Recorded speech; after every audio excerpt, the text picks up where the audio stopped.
Hi, everybody. It's Marcelle Epley, President and CEO of the Long Beach Community Foundation. I'm so happy that you're all here to join us today. I know a few more people are going to be coming in as this intro is going. Just before we get started, I want you to know this is going to be about 30 minutes, and please use the chat feature off on this side. I'll leave some time for Q&A at the end. And if you miss part of this or feel like you need to take notes, no need. This presentation is going to be emailed to you, both a link of the presentation and a PDF file with all of the content in it. So again, thrilled that you're here today to learn more about your community foundation. A few of the things that we're going to be discussing are just not only our history, but history of community foundations in general, what we focus on, what our mission is, the roles that we play in a community, who do we work with, and the types of funds that we have, who receives grants from the Community Foundation, and ultimately why we're all here and why we are in existence is to create an impact. So it'll all culminate at the end as we go through that. If you could please go into the poll feature and answer the question, who's joining us today?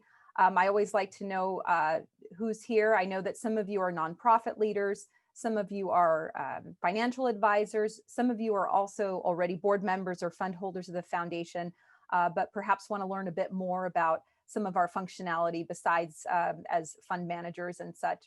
And it looks like the poll questions are coming in. Who is joining us today? It looks like a large majority is the nonprofit organizations, followed by board members. Thank you, board members, for your support. And it just looks like a lot of people interested in charitable giving. We have a few fund holders in there and some corporations. So that's terrific. Thank you so much for letting us know. Just kind of gives me a sense of maybe what I should highlight during the presentation. So, so you can see the results there, and we'll go ahead and get started. So what is a community foundation? Well, at its very inception and why they exist, it's to really manage nonprofit donations and to give those out to nonprofits. We pull the donations, we bring them together, and then we grant out into the community. And community foundations have existed for over 100 years. The newest one that we have in the United States is in the Cleveland Foundation, which was started in 1914. There are over 800 in the United States. So certainly one that we have in Long Beach is very special because community foundations support the region that they are based in.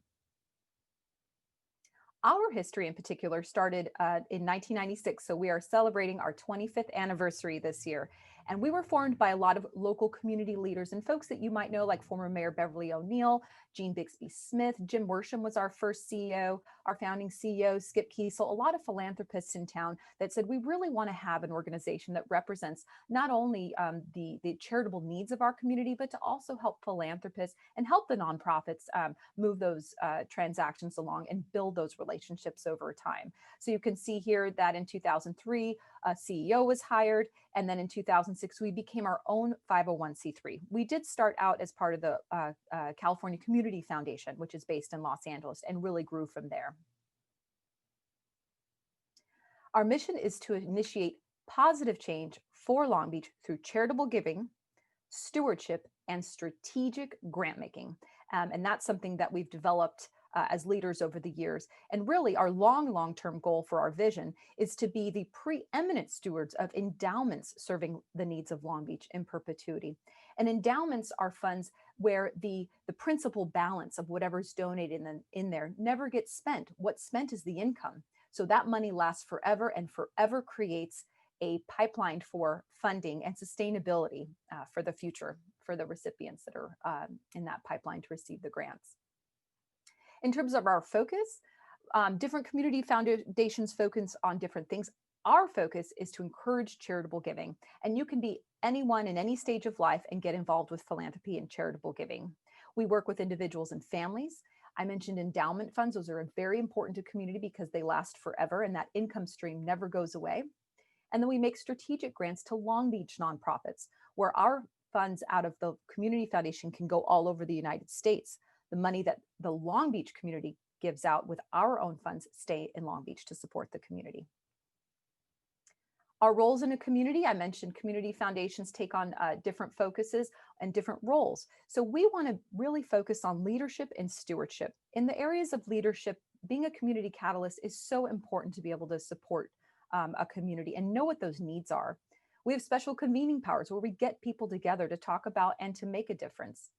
We build assets. We educate people on philanthropy. We respond, much like we responded last year with the Coronavirus Relief Fund, which we'll talk about a little later. Our stewardship role really focuses on special insight and information that we know about the local community. And really that is probably one of the most powerful tools that a community foundation has, is simply knowing about the community. We're a bridge to resources, so we provide grants or find resources for others. And we have a long-term view where a lot of nonprofits focus on the day-to-day. Our nonprofit helps other nonprofits, and we really try to see into the future and what the needs are. And of course, we're nonpartisan, which means we stay out of politics and really focus on the needs of the community. Here are some groups that we work with, individuals working at various economic levels. We help them create legacies, so giving in their wills or trusts, or to manage charitable funds here today, which I'll go over. We work with professional advisors, so those are the individuals managing private charitable wealth, whether it's your tax advisor or your financial advisor or your trust attorney. We work closely with the nonprofits to learn how we can best support them and a lot of their long-term goals as well. And corporations and foundations, sometimes they just want to be able to reach out to a resource like a community foundation, maybe take off some of that administrative burden off of what they're doing and really partner with an organization that has the expertise that they can lean on. So we'll break it down into 3 segments: give, grow, and grant. In terms of giving, here are several funds that the Community Foundation manages. And one thing that's unique to the Community Foundation is the fact that we can manage these different charitable funds that really hone in on what those charitable goals are of the individual or the corporation or the foundation itself. The first one that I want to talk about is a donor advised fund. This is the closest thing you can get to a charitable checking account. A lot of donors use this, they put money into a fund and then they dole it out and grant it out on their own time using our online system. It's the best type of way to really be one-on-one with your fund in terms of being very active and being very involved, but leaning on the Community Foundation to take on all that administrative burden. The next fund, a field of interest fund, is one that is a bit more hands-off, where a donor can pick a particular focus, whether it be the environment or education, and they can give their money to the Community Foundation, and then our knowledgeable board, who are members of this community, and staff work to grant that money out on their behalf. On the right-hand side here and on all these funds that I'm showing, you're going to see a download button. When we send you the PDF document of this presentation later, feel free to click on that. It'll take you to a one sheet so you can get more knowledgeable about it. We'll also go over these funds in depth when we talk about in our next webinar in February. A designated fund is even more hands-off. So this really works well with giving today or in giving in a will or trust. A designated fund simply has the donor state exactly where they want those funds to go. So they name the nonprofits in particular. Now, this works really well for IRA charitable rollovers. It also works great for estate gifts and leaving in a will or trust to make sure that the Community Foundation gives to those organizations that you intended to after you're gone. An agency fund is what it sounds like. It's an agency. It's a fund that we manage for another nonprofit. It's an asset that stays on their books. For the nonprofits listening to this, I know that's important. And a lot of times this is maybe a rainy day fund that they have in a checking account, not earning any income. And as you'll see in the growing portion of this presentation, you'll see that that really comes into play when they want to earn income on some of those investments. A scholarship or fund is probably one of the most impactful today. We have several of these on our website, and that's something that you can contribute to. People that are going to school can apply for, and we have several that are set up on our website right now. The Community Impact Fund is one that is particular to the Long Beach Community Foundation. It's been around since we started and really focuses on what the needs are of the community today. And the reason why it's so unique and special is because it can change at any time according to what the changes are in the community. I don't know that any of us knew we would have the issues that we had today, not only with the coronavirus, but with homelessness and affordable housing and things like that. And those are the type of issues that a community foundation can get around and inject investments into and inject funding to really help those issues. It's a $2.5 million endowed fund which means that every year about $100,000 is coming out of that fund in perpetuity, or what that means is forever and ever. So even if you had $2.5 million today and you wanted to spend it all and give to a nonprofit, that's one approach. But if you hold on to it in an endowment, it's supporting a community forever. So here are some of the things that we've done over the years. You can see we've invested in housing, we've invested in environmental education, talking to families about health and nutrition. Back in the 90s and early 2000s, we had a gang violence, problem in Long Beach, and it was very important to the board at that time that we invest some time and resources into that. And you can see for the first few years of inception, 97, 98, 99, we really focused on serving the needs of children and youth. These changes in a community change from time to time, and with that, so does the Community Impact Fund. So I would ask you, what do you think the issues are in Long Beach today?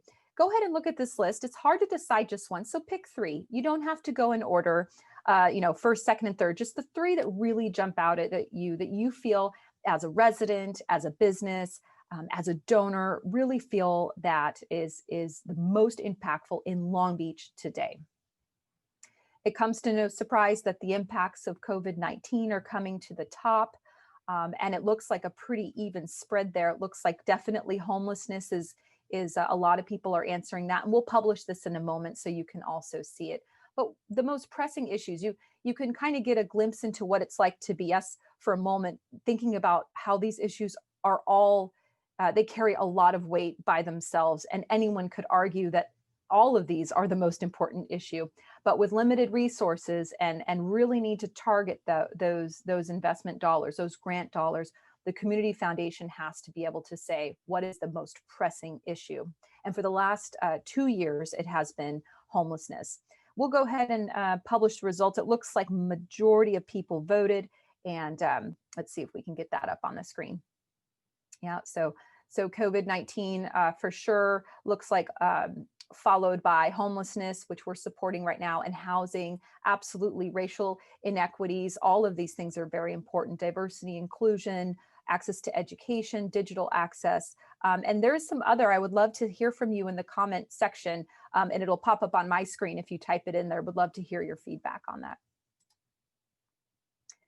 So we talked about giving now. We give out of the funds that we have at the foundation that are established by other donors. We give out of the Community Impact Fund that I just talked about, addresses Long Beach needs today. But what about giving later? What about giving after we've gone and we have these assets like homes and cars and bank accounts and things like that, and retirement plans? What do we do with those? If you're giving them to your heirs, that's obviously what a lot of people do, but also think about giving to charity. Or if you're somebody who doesn't have heirs, this is where we focus and work with trust attorneys to really write in a plan that works for an individual to make sure that after they've gone, they're leaving their legacy, they're leaving their impact. So those plans and those focuses are left with the Community Foundation.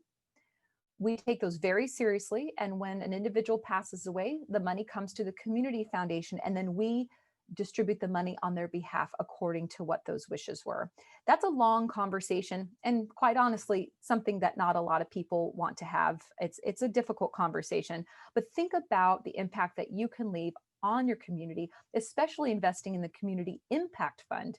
If you're somebody who grew up in Long Beach or loves this city, maybe you've raised your children here or you went to school here, the Community Impact Fund is a great way to leave that in your legacy.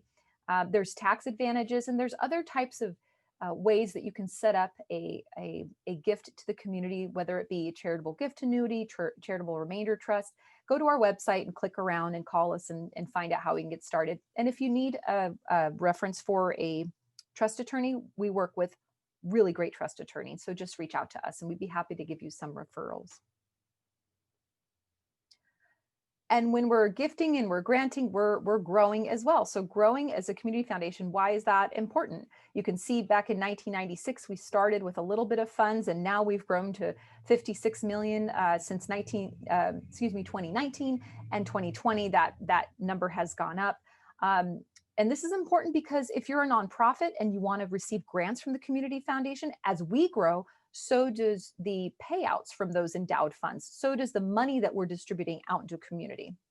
If you're an individual with a fund, you might ask, why do I care about the community foundation growing? Well, all of our funds are invested. And so if you have a donor advised fund, your donor advised fund balance is growing within our investment pools, and that's in a tax-free way. So you can have a donor advised fund and have it grow with time with the community foundation. And there's another number up there, a $4 billion portfolio. Probably good idea now to mention that we are part of a larger community foundation. It's the Greater Kansas City Community Foundation. And they help us with a lot of our back office and accounting and really give us economies of scale for our donors and resources for folks that want to work with us. And when we grant, there are several groups that we grant to and many grant opportunities that we have at the Community Foundation. So I'll talk about that. Kind of big picture, we ended the year approximately $7 million left the Community Foundation. Some of that was from our impact fund directly into Long Beach, and much of that was from our donor advised funds of individuals giving through their charitable fund at the foundation. And you can see over the years how that number has grown. And who receives grants from the Community Foundation? Well, these are charitable dollars, so they must go to charity. And that also includes schools and churches and other qualified institutions according to the IRS. So if you're ever have a question about that and want to find out more, just let us know and we can certify whether they're a recognized charity to receive charitable dollars.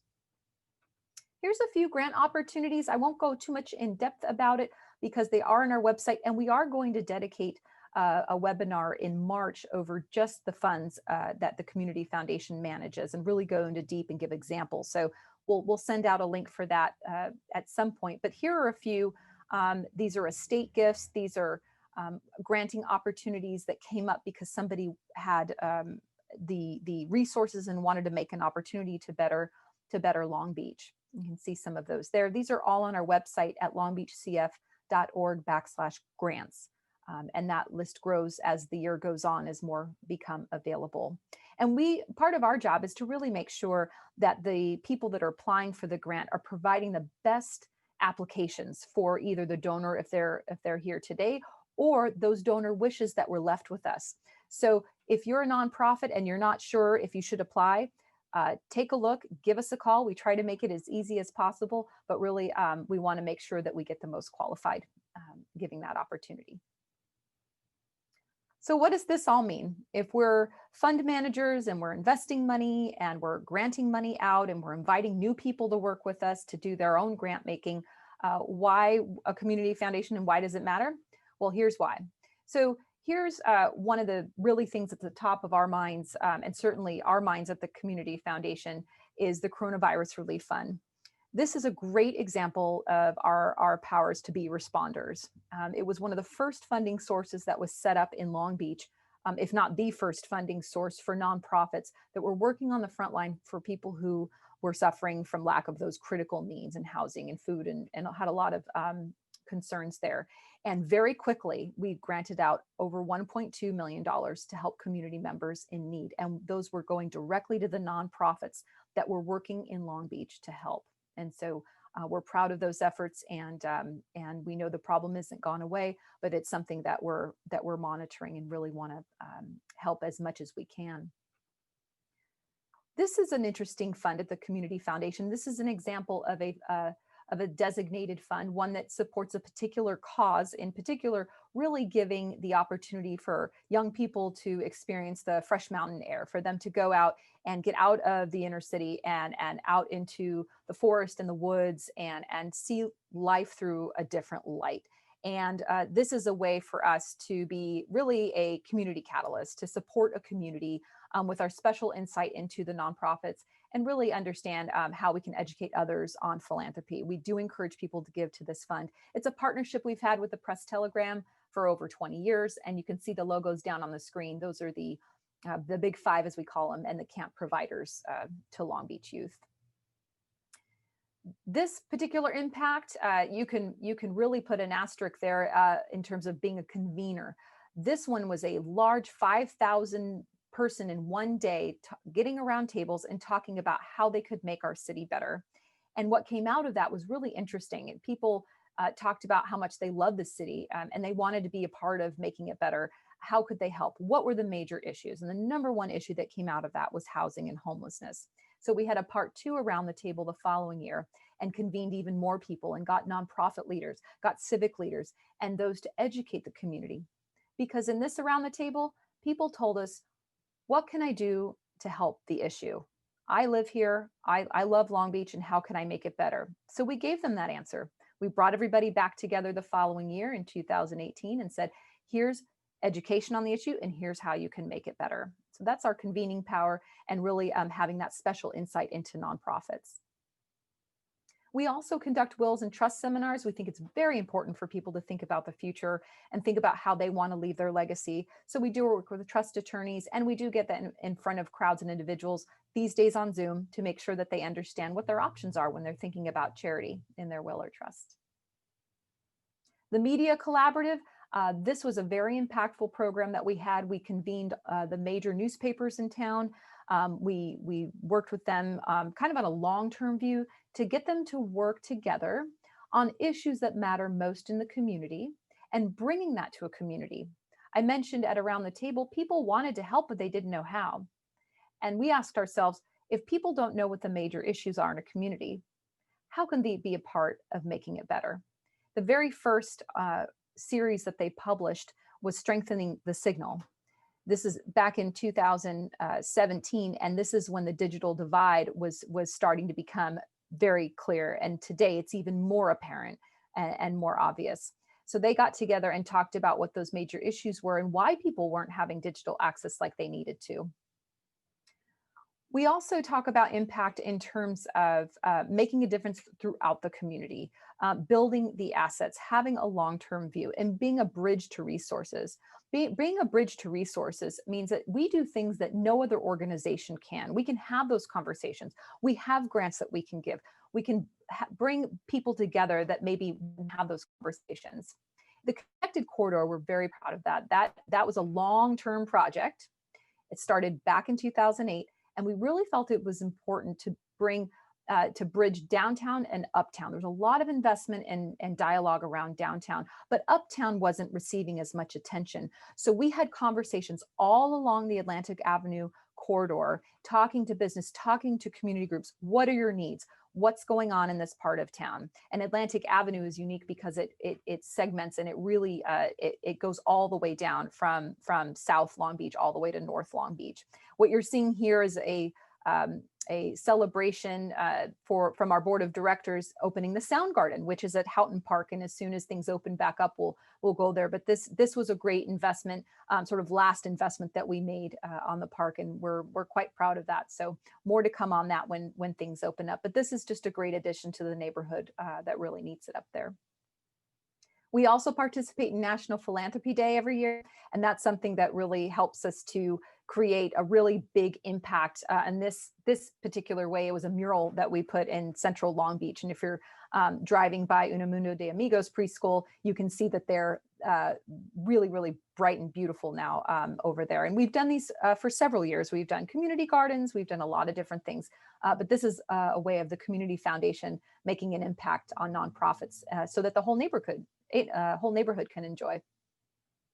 We have about 5 minutes left. I'm showing 7 on my timer. So at this stage, I want to invite you all to go into the chat. I see that there's one comment in there already. So what do you want to know about the Community Foundation? This is an opportunity, as you've seen the information, to kind of get in there. One question that we do get quite a bit is, why work with the Community Foundation when I could just give to a nonprofit directly?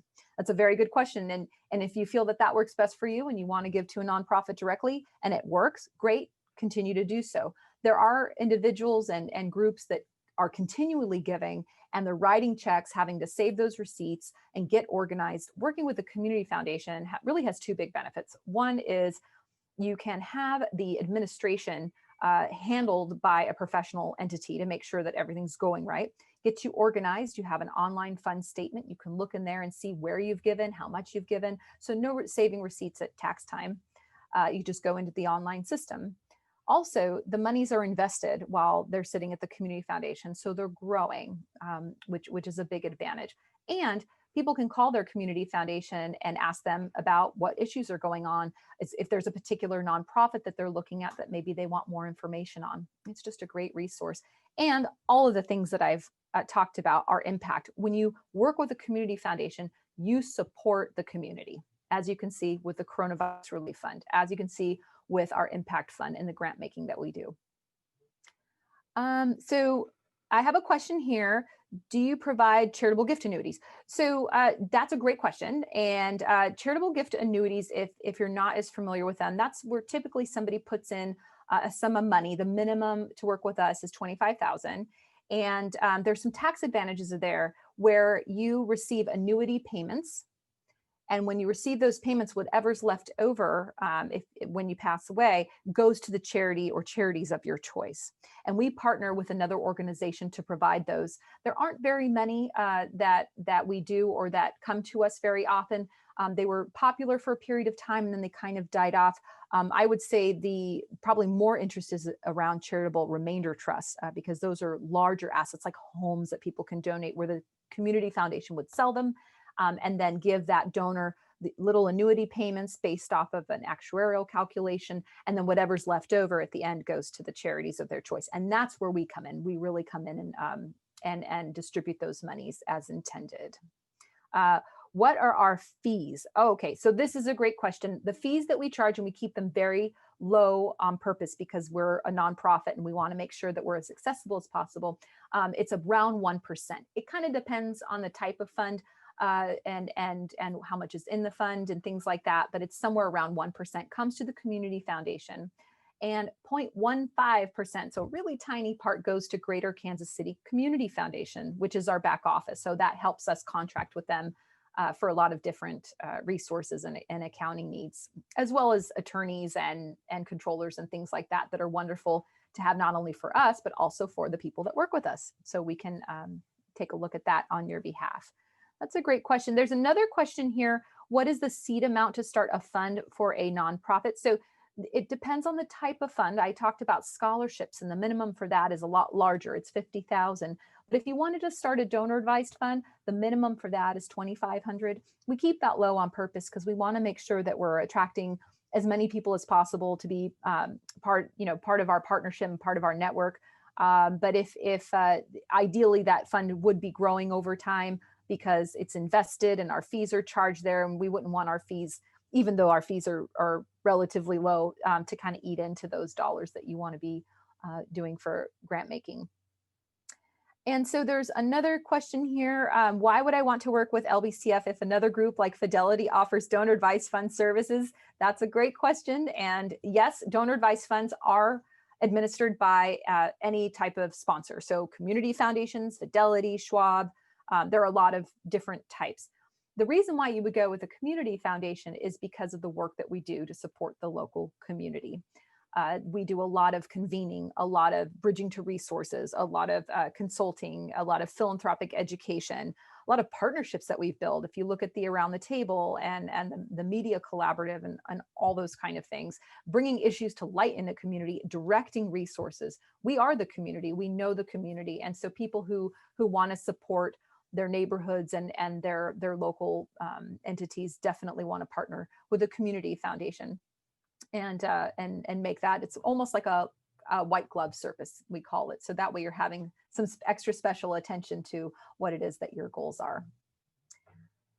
And with that, we have just another minute left. I want to thank you all for coming, but also bring your attention to our next webinar series. So here on the 23rd, we'll talk about the different types of funds. So I addressed some of them today, but we're going to go a lot more in detail and give you more examples, talk about different scenarios on when you might want to use these type of funds, just to give flexibility, not only if you're a nonprofit, know what you can apply for, but also know if you're a donor, like which type of fund would work best for me according to what my particular charitable goals are. And then in March, this one is a not to miss for nonprofits. We're going to talk about all things grant making. So how to apply, when to apply, what's a shining star application, when not to apply, and everything in between. So we hope you join us for that. And with that, again, we encourage you to connect with us on we're on LinkedIn, we're on social media, Facebook, Instagram, all of those things, or give us an old-fashioned phone call. I'm still in a physical office. All of our team are working remote, and I can't thank them enough for their work during the last year and this year. I think we'll be remote for most of this year as well. And please do complete the survey when you receive it in your email. We would love to hear how we did today. What did you think of this webinar? We want to make them better. We want to make them relevant for the community. And with that, thank you, everyone. I hope to see you soon, or see you on Zoom. Reach out, and we'll talk to you soon. Thanks so much.